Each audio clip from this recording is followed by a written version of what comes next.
Hi everyone, I'm here to share a story, my story. I am a survivor of narcissistic abuse. What is abuse? Well, we know that abuse is how someone treats you with cruelty or violence repeatedly or regularly. And what is this in terms of narcissistic abuse? It is this same cruelty or violence repeated and meted out to you regularly by someone who is narcissistic.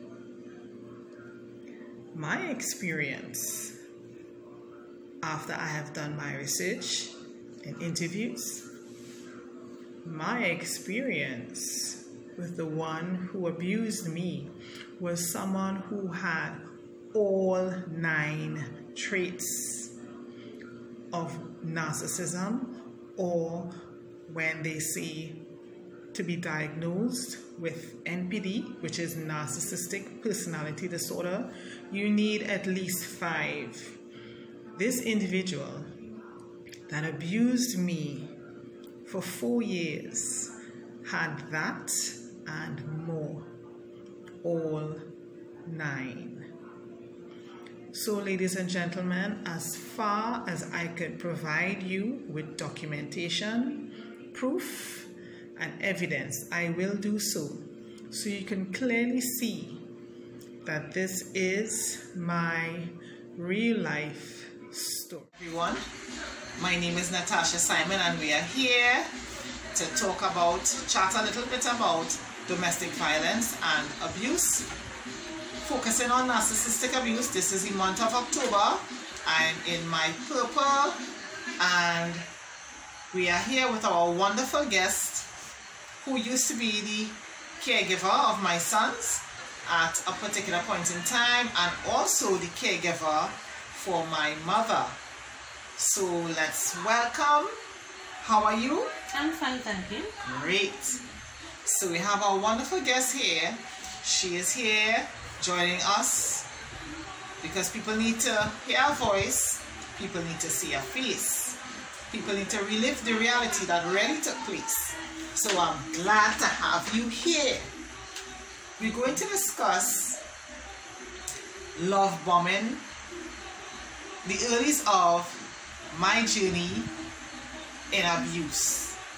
So what can you tell me, or can you share with us a little bit about what you remember about Stephen Burgess in the beginning of this entire journey? Well, when I first met him, he was home by you, and he begged me to ask you to give him a chance, although he's young. And because he said that you said you don't like young people, you don't want nobody younger than you. But he said, although he's young, he's mature for his age, and to beg you to give him a chance. A chance in what? In a relationship. Okay, right. That is what he asked. Anything else that you can remember? It had times that, okay, you used to come across and look for your mom and stuff.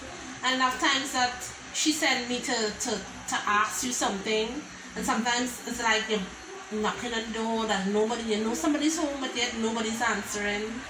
You understand? It have times that he would block you, you're calling you from your outside and you're calling you, and he blocking you, like, nah, don't talk to that person, like, which I find was a bit strange, but yeah, those were times that I clearly remember, and they were all part and parcel of the narcissistic abuse journey.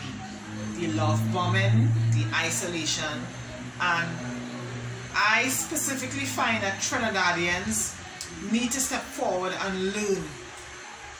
Awareness and education is the key to prevent some of this abuse, to protect yourself from some of these abusive situations and relationships. And that is what we need to do. We need to educate ourselves on red flags, on big red banners, on the signs that could help us and save our lives, save ourselves and save our sanity down the road. So thank you very, very much, Alice, for sharing this particular part, and we shall have some more conversations on this particular journey of narcissistic abuse. Thank you so very much for sharing your little 2 cents. You're welcome. It was wonderful having you here. Good to be here. All right, wonderful.